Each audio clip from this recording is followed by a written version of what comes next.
What's going on, everybody? Eric Lindquist at Stokastic here on the Odd Shepherd channel, coming to you with another edition of Lindy's Leans, Likes, and Locks. Hit that like button, subscribe button, notification bell. Goes a long way for me on this video. Goes a long way for you. That way you become apprised whenever great content is going live here at our little neck of the YouTube woods. Weird day so far. A very, very strange day. Yordan Alvarez gets the walk and the home run. Yay to everybody for that one. That was a nice little double time to throw in that walk for the people. Saw some people who put them together and stuff, and that was just absolutely insane. You're just driving me insane. But I love that. I'm glad that it panned out for everybody across the board there. And then Luis Gil did not end up panning out in the strikeout props market because, well, he had a million pitches that just didn't get called as strikes. And now Erick Fedde, I've watched the first 4 innings of this game, and it's been the same crap. Just give me robot umps, because that missed strike three there for Yandy Diaz ended up costing him another 30 pitches. 30 pitches throughout that third inning. And now that ladder that looked amazing. Again, I have the over a 5.5 at plus money, plus 115. I have 7. I have 8. I ended up laddering that up here. It's not looking nearly as good when he has 85 pitches through 4 innings. He needs 1 strikeout to at least have me a little bit more than break even by hitting that 5.5. And that was the main featured play. Had that for a unit there in the old premium Discord. And hey, speaking of, that Discord is now officially live.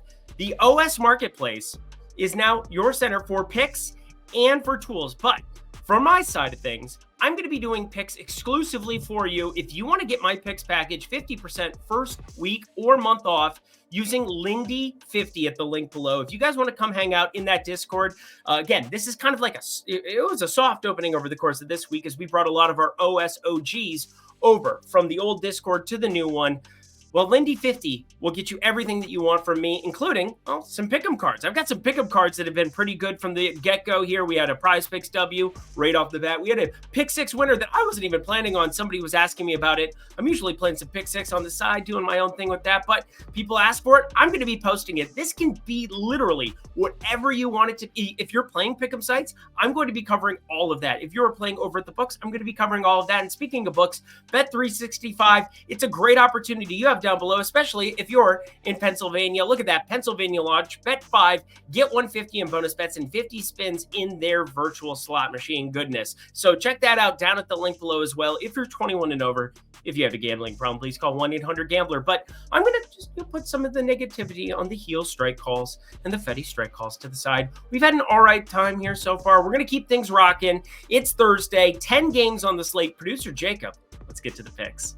DJ Hers going up against Kyle Harrison here and the Giants. Washington, San Francisco. I feel like they've played 84 games this week. It's been 84 years. But as it stands in this spot specifically, I think DJ Hers is just kind of a problem. He gets a lot of strikeouts, but he also gets absolutely annihilated from time to time. 29.4% K rate.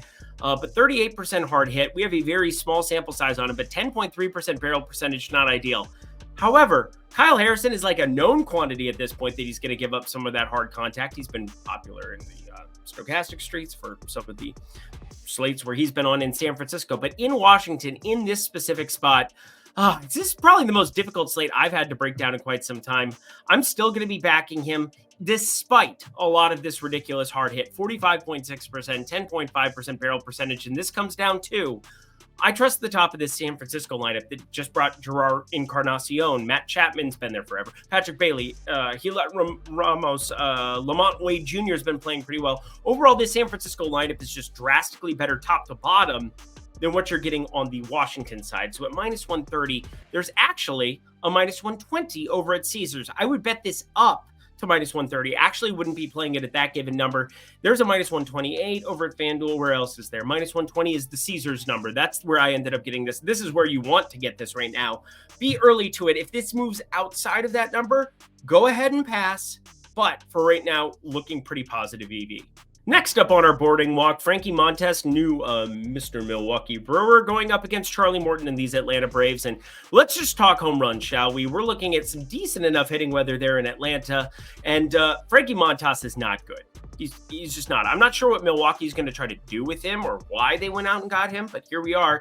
He's really good against righties. I think it's like a pen situation where you just have him go up against 2 or 3 righties in certain spots. I think you're going to run into some all right spots. 285 WOBA, 111 expected ISO against. Awesome. But from the left side as a starter, he's got issues. And I got him too.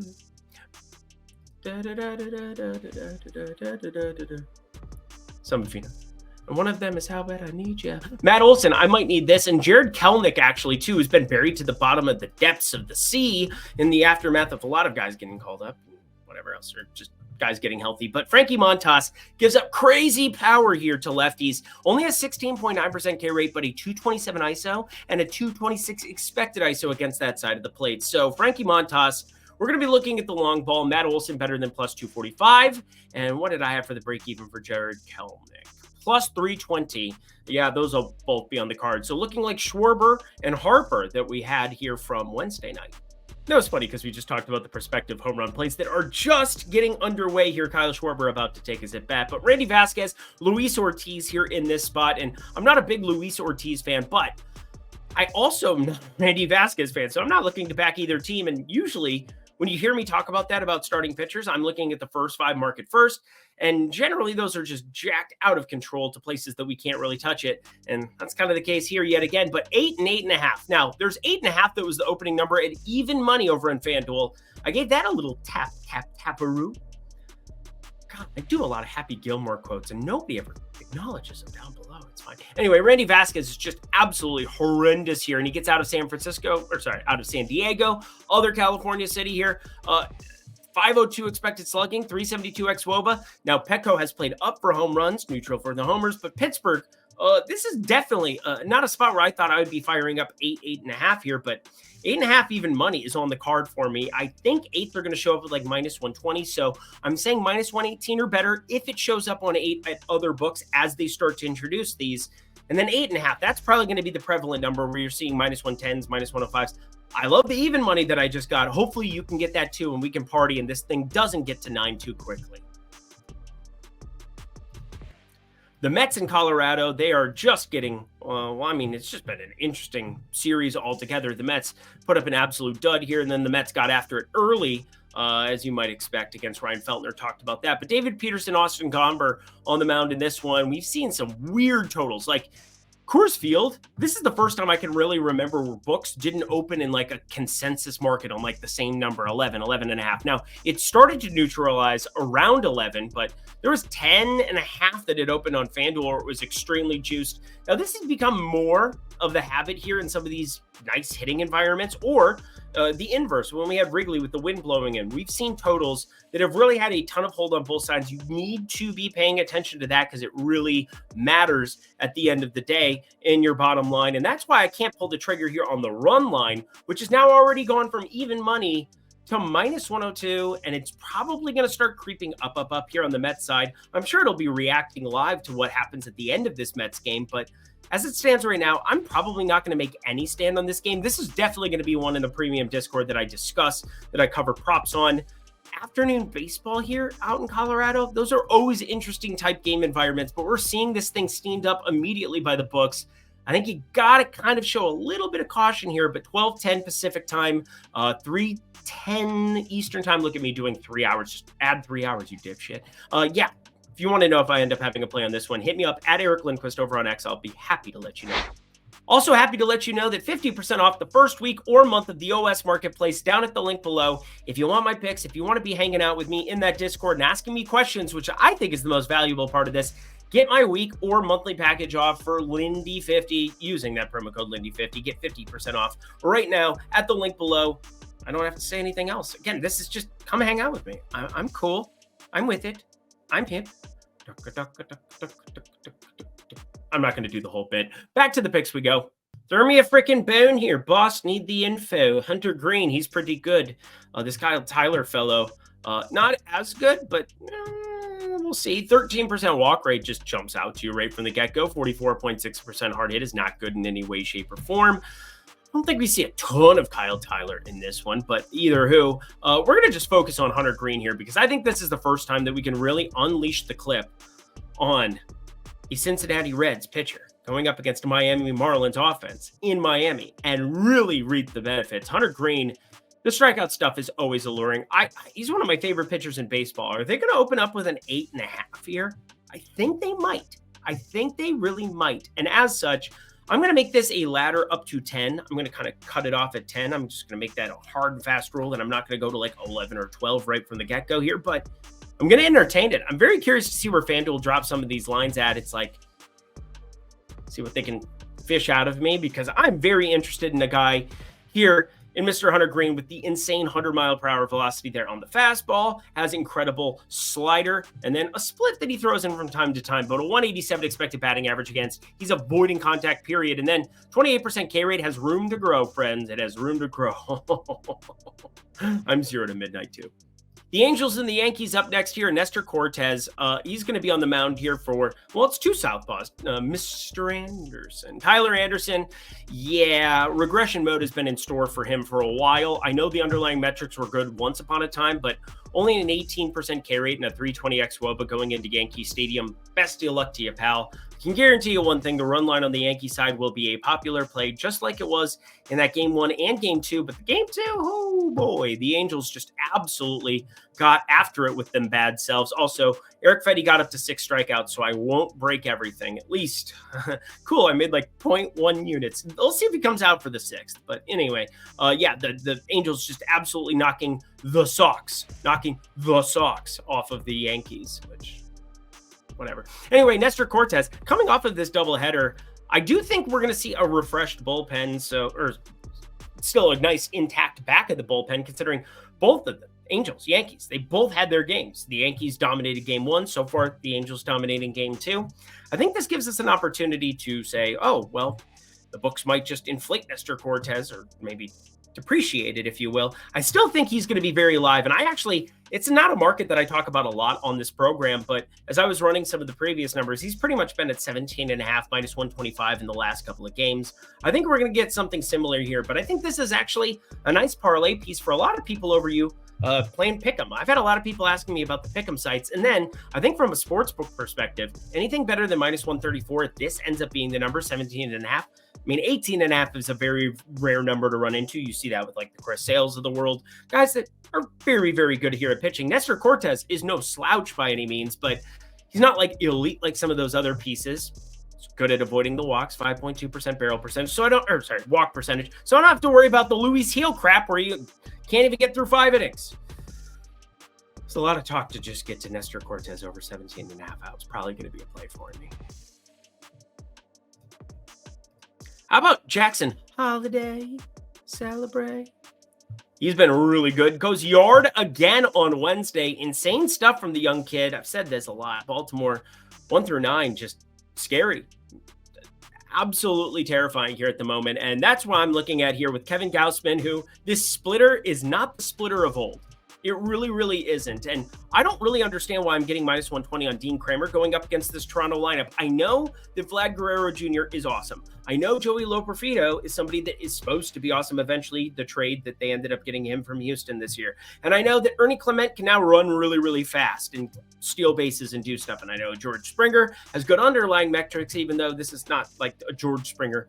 Springer Dinger has not been something I've said a lot on this program in the last couple of years because generally speaking, when he's leading off, you're not getting great numbers on him. When he was buried in the hole, we've got him actually in the 5-hole, 7-hole a couple of times where he was demoted, and well, we took advantage of some of those depreciated numbers. But since he's been leading off here, it's just not been a whole lot of fun. Well, not a whole lot of fun if you've been betting overs on him. It's been fun if you've been betting unders, but I know a lot of you don't want to do that. Kevin Gausman, this splitter not really working for me, and at minus 120, I think this is as straightforward as it comes. A drastically better lineup here on the Baltimore side.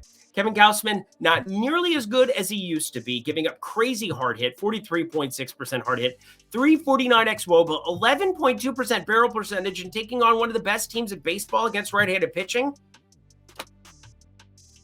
Minus 120 is a joke. We should be betting that every single time. And I'm not going to lock it. Not going to lock it. We've come too far. Minus 120 Baltimore, definitely the play.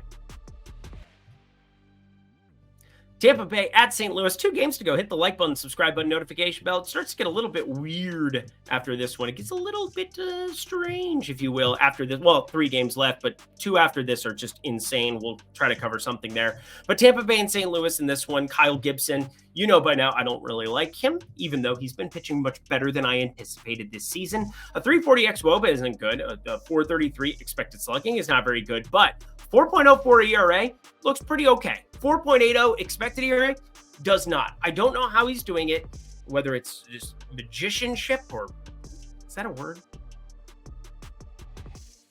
Whatever. Shane Baz on the other side, I do like the strikeout pedigree of this young arm. And yeah, coming off of injury, he's only 25. He's a stud. He was a huge prospect for the Pittsburgh Pirates. And well, could you imagine Shane Baz hanging out with, Paul Skeens fellow is pretty good at pitching, but we've seen 96, 97 now on the 4-seamer. I do expect some of the swing and miss to start showing up here in a pretty prominent way, but I'm not going to be going crazy for him, mainly because I think we should be going against him with some of these lefty bats. Some of the concerning numbers: 487 expected slugging, 54.1% hard hit, and wouldn't you know it, Alec Burleson, he's kind of been going back and forth. He's batting second. He's batting sixth. Lars Nootbaar's batting sixth, batting second. Wild stuff in the St. Louis lineup. Part of that is that they got another really good bat at the deadline, Tommy Pham, coming back to St. Louis. But I think this is a spot where Alec Burleson and his 284 expected batting average, 14.6 degree launch angle, 463 expected slugging across the board. I like what we're seeing from him enough that even batting sixth, I think what we're getting from previous couple of numbers, I think we're going to be looking at his 2+ total bases, so 1.5 total bases over on that, and then also to home run. I think it really makes sense here to be betting any of that. I want Alec Burleson better than +120, which I think we're going to get on the bases. I want him on the homer better than +430, and we're going to get that too. Detroit, Seattle. I'm basically just talking about Bryan Woo. I think we get Kenta Maeda, or that iteration of a bullpen game that we got from Detroit the other night. These are very difficult to break down night before. I'm trying the best that I can here, as we know that there are certain teams that are trying to protect some of their better arms. I know that Tariq Skubal is somebody they want to have win an AL Cy Young, so I didn't limit anything that we talked about there. But I do think Kyler Montero had a great outing there on Tuesday. Not going to besmirch him by any means, but Shelby Miller, we're going to see some certain arms that they're not going to push them to the limit the way that they used to. That's for sure. It's the second half of the MLB season. It's getting really thin. Is NFL here yet? Anyway, Bryan Woo, the strikeout stuff has gone by the wayside, 18.4%, but 245 xWOBA is awesome. 33.9% hard hit is awesome. And yet, I do think Seattle is going to be massively favored in a bullpen situation in the best pitcher's park in baseball over the last 3-year rolling average. And as such, I can't bet anything here. Absolutely nothing. I'm not even putting a lean down at the bottom here. I'm sure something might stick out. That's a Yogi Berra comment if I've ever heard one. Last game of the night. Let's talk about it.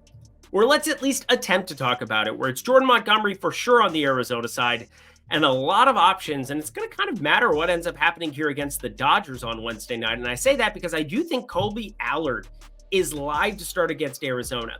You're trying to get Corbin Carroll off the field, and with such, you just try to throw lefties out there. Even bad lefties make some sense for it. But Ketel Marte is just smashing souls right now. He's up to 29 homers out of the middle of nowhere. If it weren't for Shohei Ohtani's existence, this would be a fun one to be talking about because, well, the MVP race in the NL, that is.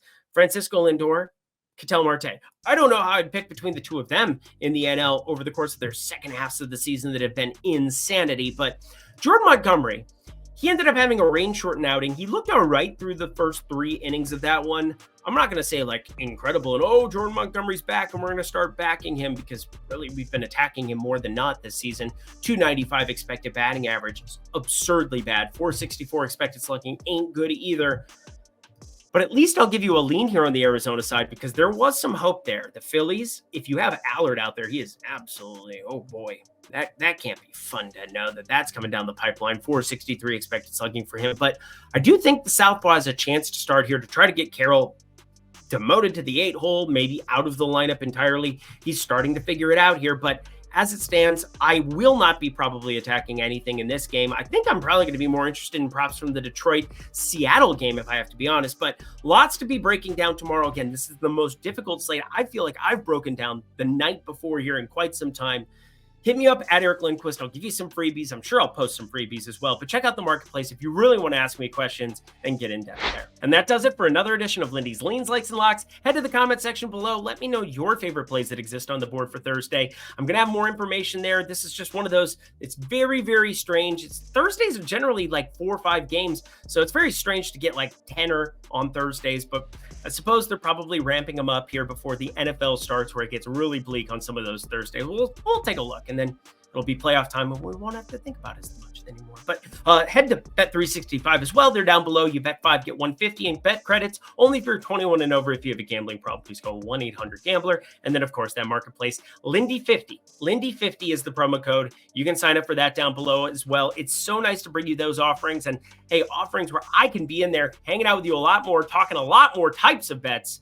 It's going to be awesome times. Awesome for sure. I'm done saying awesome. Until next time, friends, thank you, producer Jacob. I'm Eric Lindquist. Best of luck in the MLB streets on Thursday.